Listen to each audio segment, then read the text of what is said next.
Hey everybody, welcome back to another 2-minute tutorial.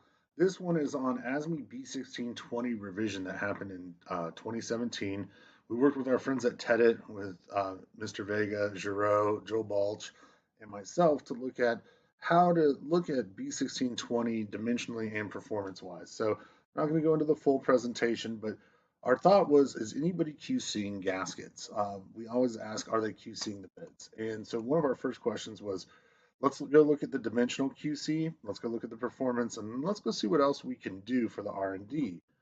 So you can see here that in the dimensional and material testing, you've got P&I, the graphite testing, dimensional testing. How do you do the dimensional testing? You literally cut open gaskets that get shipped to the warehouse or that you make and check all the measurements to make sure that they meet B1620, right?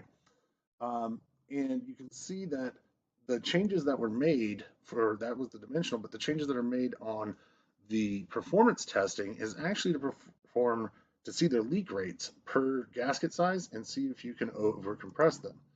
The test media is typically methane in there, right?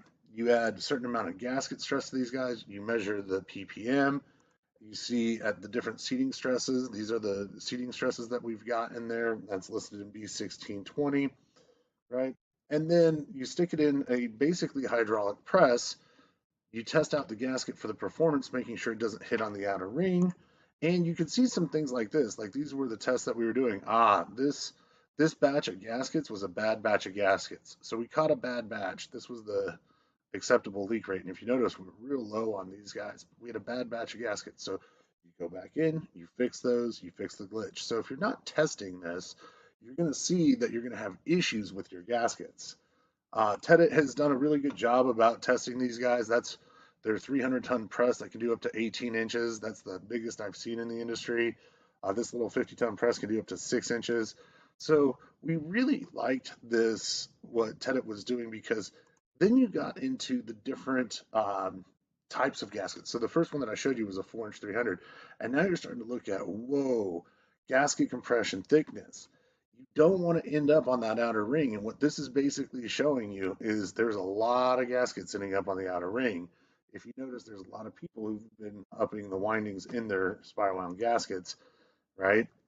This was for multiple sizes and classes too, as well. So we were looking at all of them for them. And one of the things we found in this, in the conclusion, if you want more information, you can email us at info@hextechnology.com. But you really should be asking the manufacturers, what are you doing for performance testing? What are you doing for dimensional testing, right? To see what they're really doing to help ensure that you're getting a good quality gasket. Again, if you'd like more information on this, info@hextechnology.com. Look forward to talking with you guys soon. Take care.